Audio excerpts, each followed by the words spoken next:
नमस्कार स्टूडेंट, मेरा नाम है गौतम और आप देख रहे हैं इन्फो गौतम। चलिए शुरू करते हैं। आज मैं आपके लेकर आया हूँ उष्मा चैप्टर का, सामान्य विज्ञान का चैप्टर सेकंड है उष्मा। उसमें बहुत इम्पोर्टेंट क्वेश्चन दिए हुए हैं जो बहुत इम्पोर्टेंट है आपके लिए और आपके आने वाले आगामी एग्ज़ाम, जैसे NTPC CBT 1 एग्ज़ाम हो चुका है। नेक्स्ट एग्ज़ाम है RRB NTPC CBT 2 और RRC ग्रुप डी। इसमें से मोस्टली क्वेश्चन आपके आने वाले हैं एग्ज़ाम में। तो चलिए स्टार्ट करते हैं, क्योंकि उष्मा हीट से क्वेश्चन आते ही रहते हैं, इसीलिए मैं आपको कह रहा हूँ। तो चलिए स्टार्ट करते हैं। Question number 1। क्वेश्चन नंबर 1 है, वस्तु को गर्म करने पर उसके अणु की चाल बढ़ जाती है। नेक्स्ट क्वेश्चन है, किसी वस्तु का ताप किसका सूचक है? तो किसी वस्तु का ताप उसके अणुओं के औसत गति का सूचक है। नेक्स्ट क्वेश्चन है, वस्तु का ताप सूचित करता है कि संपर्क करने पर उष्मा, ऑप्शन बी होगा, अपेक्षाकृत कम ताप की वस्तु में उस वस्तु से प्रवाहित होगी। नेक्स्ट क्वेश्चन है, किसी वस्तु के ताप में वृद्धि का अर्थ है कि वस्तु की ऊष्मीय ऊर्जा बढ़ जाएगी। ठीक है, किसी वस्तु के ताप में वृद्धि होता है तो उसकी ऊष्मीय ऊर्जा बढ़ जाती है। क्वेश्चन नंबर नेक्स्ट देखिए, जब किसी वस्तु को ठंडा किया जाता है तब उसके अणुओं की चाल घट जाती है। याद रखेंगे, जब किसी वस्तु को ठंडा किया जाएगा तो उसके अणु की चाल घट जाएगी, और जब किसी वस्तु को गर्म करेंगे तो उसके अणु की चाल बढ़ जाएगी। नेक्स्ट क्वेश्चन देखिए, ऊष्मा एक प्रकार की ऊर्जा है जिसे कार्य में बदला जा सकता है। इसका प्रत्यक्ष प्रमाण सबसे पहले किसने दिया? तो रदरफोर्ड ने दिया है। रमफोर्ड ने दिया है। यहाँ रमफोर्ड लिखा हुआ है, देखिए रमफोर्ड लिखा हुआ है। जब ऊष्मा एक प्रकार की ऊर्जा है और इसे कार्य में बदला जा सकता है, इसका प्रत्यक्ष प्रमाण रमफोर्ड ने दिया है। नेक्स्ट क्वेश्चन है, किस वैज्ञानिक ने सर्वप्रथम बर्फ के दो टुकड़ों को आपस में घिसकर पिघला दिया? तो आंसर है डेवी। नेक्स्ट क्वेश्चन है, जब किसी कार्य ऊष्मा में बदलता है या ऊष्मा कार्य में बदलती है तो किए गए कार्य व उत्पन्न ऊष्मा का अनुपात एक स्थिरांक होता है जिसे ऊष्मा का यांत्रिक तुल्यांक कहते हैं। इसका मान होता है, इसमें से सभी हो जाएंगे क्योंकि इसका मान होता है 4186 जूल पर कैलोरी, 4.186 जूल पर कैलोरी, 4.186 इंटू 10⁻7 अर्ग कैलोरी, या इसमें से सभी। तो इसमें से सभी होंगे। निम्न में से कौन सही है? तो जूल इज इक्वल टू होता है W/Q, J is equal to होता है W/Q। नेक्स्ट क्वेश्चन देखिए, क्वेश्चन नंबर 10। क्वेश्चन नंबर 10 है, जब कुछ पानी का लगातार मंथन किया जाता है तब उसका ताप बढ़ जाता है। इस क्रिया में यांत्रिक ऊर्जा का अनुपातन ऊष्मीय ऊर्जा में हो जाता है। नेक्स्ट है, वाष्प इंजन में उबलते हुए जल का तापमान किस कारण से उच्च हो जाता है? तो आंसर होगा सी, बॉयलर के अंदर का ताप उच्च हो जाता है। नेक्स्ट है क्वेश्चन नंबर 12, शीतकाल में हैंडपंप का पानी गर्म होता है क्योंकि, आंसर इसका बी होगा, पृथ्वी के भीतर तापमान वायुमंडल के तापमान से अधिक होता है। नेक्स्ट क्वेश्चन है क्वेश्चन नंबर 13, SI सिस्टम में तापमान की इकाई है? तो SI सिस्टम में तापमान की इकाई केल्विन होता है। इनमें से कौन ऊष्मा का मात्रक नहीं है? तो आंसर हो जाएगा डिग्री सेल्सियस, इसमें ऊष्मा का मात्रक नहीं है। नेक्स्ट है, ताप का SI मात्रक होता है? तो ताप का SI मात्रक केल्विन होता है। 1 किलो कैलोरी ऊष्मा का मान कितना होता है? तो आंसर होगा option C, 4.2 into 10⁻³ joule. Next question है क्वेश्चन नंबर 17, जलप्रपात के अधस्थल पर जल का तापमान ऊपर की ओर अधिक होने का कारण क्या है? ठीक है, तो अधिक होने का कारण क्या है कि गिर रहे जल की गतिज ऊर्जा ऊष्मा में बदल जाती है। गिर रही जो जल है ना, गिरता है, उसका गतिज ऊर्जा जो है ऊष्मा में बदल जाती है।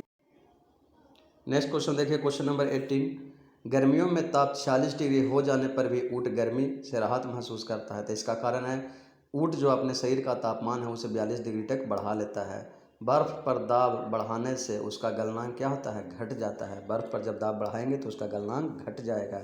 नेक्स्ट क्वेश्चन नंबर 20 देखिए, गैस तापमापी द्रव तापमापियों की तुलना में ज़्यादा संवेदी होते हैं क्योंकि गैस का प्रसार गुणांक क्या होता है? अधिक होता है।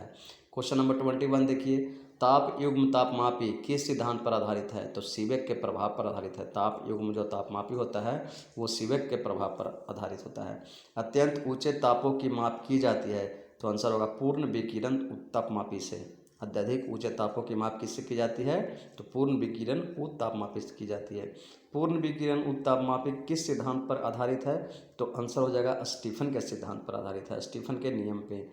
दूर की वस्तुएं जैसे सूर्य आदि का ताप किस तापमापी के द्वारा मापा जाता है? तो आंसर हो जाएंगे सी, पूर्ण विकिरण तापमापी के द्वारा। क्वेश्चन नंबर 25 देखिए, ठंडे देशों में पारा के स्थान पर एल्कोहल को तापमापी द्रव के रूप में वरीयता दी जाती है क्योंकि एल्कोहल का द्रव्यांक निम्नतर होता है। याद रखेंगे, विकिरण पायरोमीटर से किसका तापमान मापा जाता है, कितना तापक्रम मापा जाता है, तो 800 डिग्री सेल्सियस से ऊपर के तापमान को विकिरण पायरोमीटर से हम माप सकते हैं। क्वेश्चन नंबर 27 देखिए, थर्मोकपल द्वारा बनाया जाता है, किसके द्वारा बनाया जाता है, दो असदृश धातुओं के द्वारा बनाया जाता है।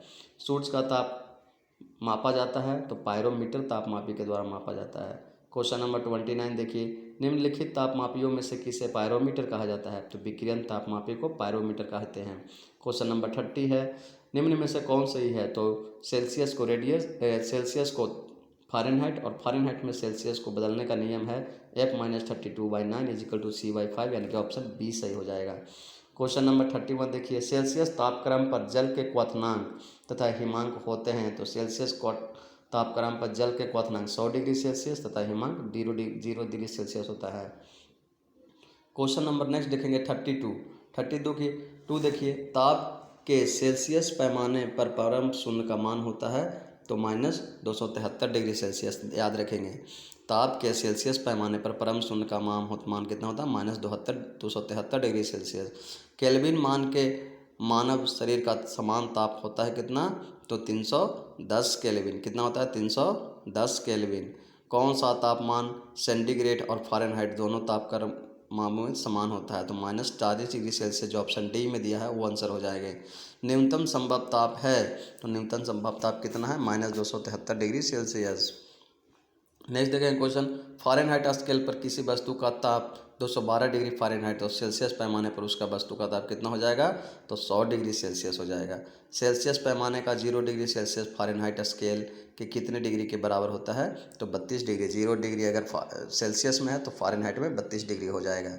मानव शरीर का सामान्य तापक्रम 94.4 डिग्री फ़ारेनहाइट है, तो इसका बराबर मान डिग्री सेल्सियस में कितना होगा, तो 36.89 डिग्री सेल्सियस हो जाएगा। फ़ारेनहाइट मापक्रम पर सामान्य वायुमंडलीय दाब पर उबलते पानी का मान कितना होता है, तो 212 डिग्री फ़ारेनहाइट। दिल्ली में जब जल का क्वथनांक 100 डिग्री सेल्सियस है, तो मसूरी में जल का तापमान कितना होगा, तो 100 डिग्री सेल्सियस से कम होगा। एक मनुष्य का तापक्रम 60 डिग्री सेल्सियस है, तो उसका तापक्रम फ़ारेनहाइट में कितना होगा, 140 डिग्री फ़ारेनहाइट। ठीक है, नेक्स्ट देखते हैं क्वेश्चन नंबर 42, किसी मनुष्य के शरीर का समान तापक्रम होता है, तो 98 डिग्री फ़ारेनहाइट होता है।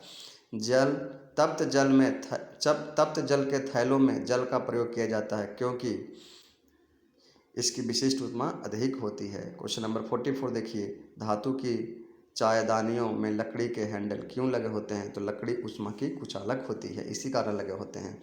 जब गर्म पानी को मोटे कांच के गिलास के ऊपर छिड़का जाता है, तो यह क्या हो जाता है, इसका कारण क्या है, अचानक ही गिलास विस्तारित हो जाता है। नेक्स्ट क्वेश्चन देखिए, पानी का घनत्व किस ताप पर अधिक होता है, तो 4 डिग्री सेल्सियस पे अधिक होता है। पानी का तापमान जो होता है 4 डिग्री सेल्सियस पे अधिक होता है। तो चलिए आज के लिए इतना ही। क्वेश्चन नंबर 46 तक रहने देते हैं, नेक्स्ट क्वेश्चन मैं लेकर आऊँगा नेक्स्ट वीडियो में। तब तक के लिए मुझे आज्ञा दीजिए, और अगर आपको वीडियो पसंद आ रहा है तो लाइक शेयर सब्सक्राइब जरूर कर दीजिए। तब तक के लिए थैंक यू। जय हिंद, वंदे मातरम, भारत माता की जय।